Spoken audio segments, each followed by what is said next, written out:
So we're going to be installing a rock border around this pool. We're going to fill this area in with podocarpus. You can see I've already got it painted out here where our steel edging is going to go. And basically what we're doing is we are framing up this pool and creating a backdrop. So this way, whenever these folks are out here enjoying their pool, instead of looking at a privacy fence, they're going to look at landscaping. It's going to just frame everything up very, very nicely for them. I'm going to use a Moser 2 Pro to measure this out and then get a volume measurement on how much rock I need. Moser 2 Pro will make quick work of that. Let's get this measured up really quickly. We'll figure out how many yards of rock we need. I have the stick, of course. I like it fully telescoped out. It's just easier for me to have it balanced out. So the very, very first thing that you want to do is log into the Moser 2 Pro app. And what we're going to do is we're going to get Moser 2 Pro connected to the phone. So to do that, I just turn the device upside down. A little blue light comes on the device. And we're going to start our measurement, okay? This is going to be a closed shape. It's all straight lines. It's going to be very, very easy. The most important thing is starting and stopping in the exact same spot. All right, so this is going to be my spot right here. I'm going to make note of it. I've got it marked. This is my first spot.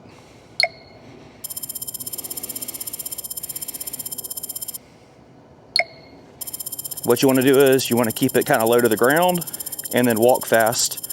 And then pause before you get to the red. It's really that simple.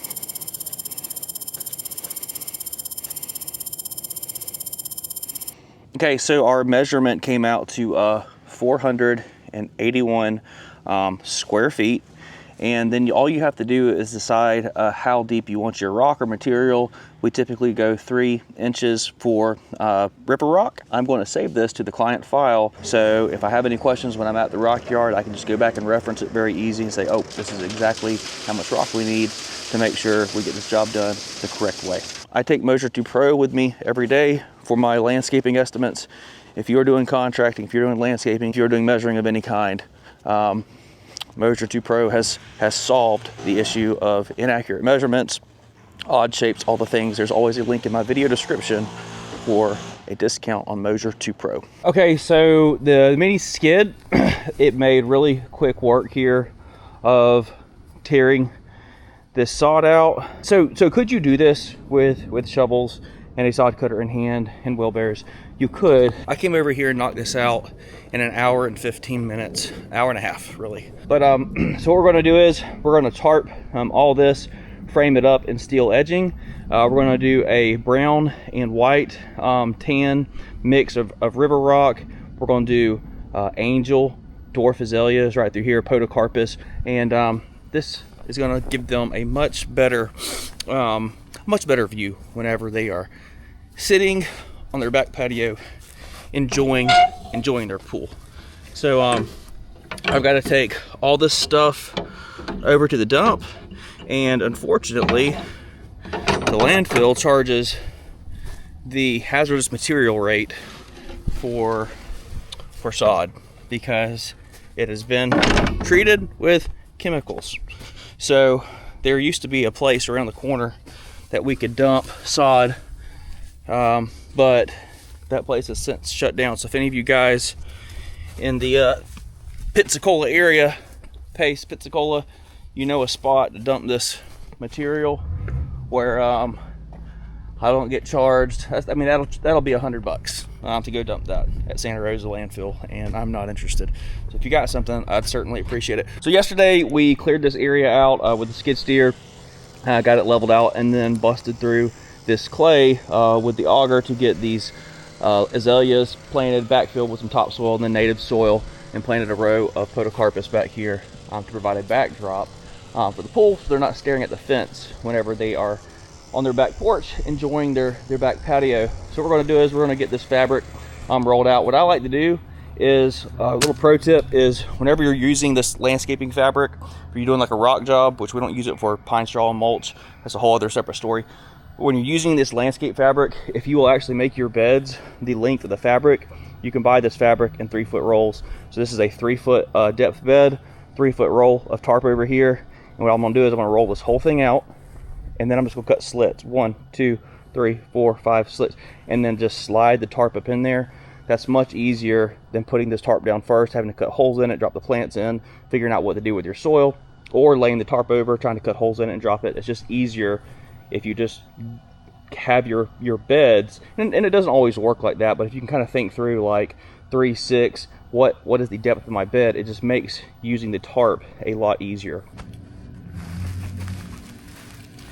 And of course, this goes without saying, but whenever you're using this tarp, you need a razor, and you need to keep a fresh blade on it. Just buy one of them big packs, like 250 or 500, and then just keep swapping it out. Just run through them things every 8 to 10 cuts. Put a new blade on or flip it upside down. Keep a fresh blade on it, because it makes doing this tarp way easier. A little tip for you, if you've never used metal edging before and you got like a straight run like this, don't try to just eyeball a straight line with your metal edging. It's tempting to do that, and you'll think you're like, nah, it kind of passes the eyeball test. But when you step back and look at it, something just looks a bit off and you can't explain it. Just use a string line all the way down, and then either go 1/4 inch in front or 1/4 inch behind, and then just hold your steel edging all the way down that. Just put your spikes along that string line, and then whenever you come out and you look at it and your client looks at it, the job's all done. It looks professional. It doesn't look like it's straight but something don't look right. It's because you didn't use a string line. Use a string line and it's like laser straight. All right, so I'm gonna carry you guys through the end of this video. So moving rock by wheelbarrow and having to shovel it out of a dump trailer, and gentlemen, I have done that before. It's terrible. But it's what I had to do to get to a position to where I could afford equipment, a material handler.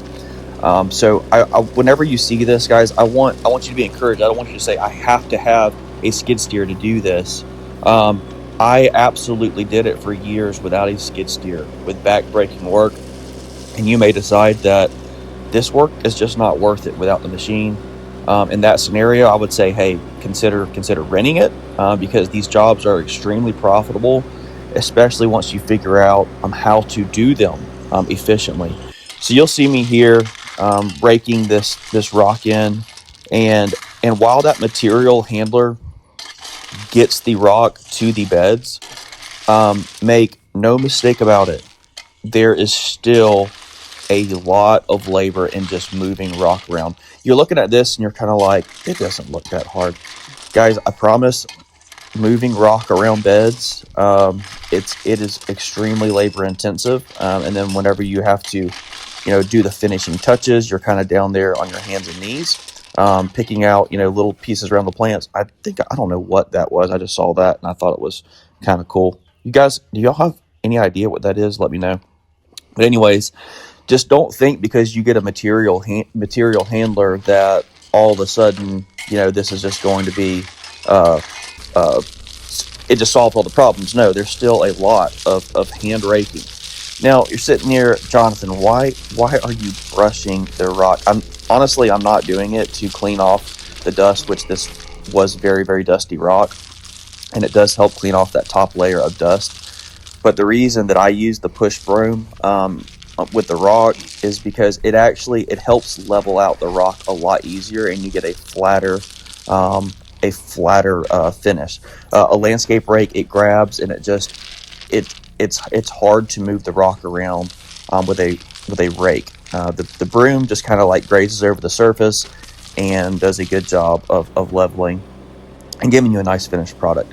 So we actually ended up top dressing this entire lawn, front and back as well. So there's a lot of things happening here.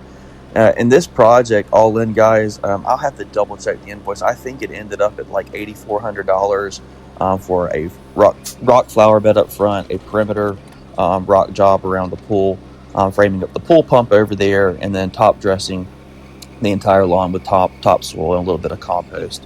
I want you to be encouraged after watching this video. You just need a system for getting in there and figuring out how to be efficient with doing landscaping work. If you guys enjoyed this video, make sure to give it a thumbs up. I would certainly appreciate it. I'll see you in the next one.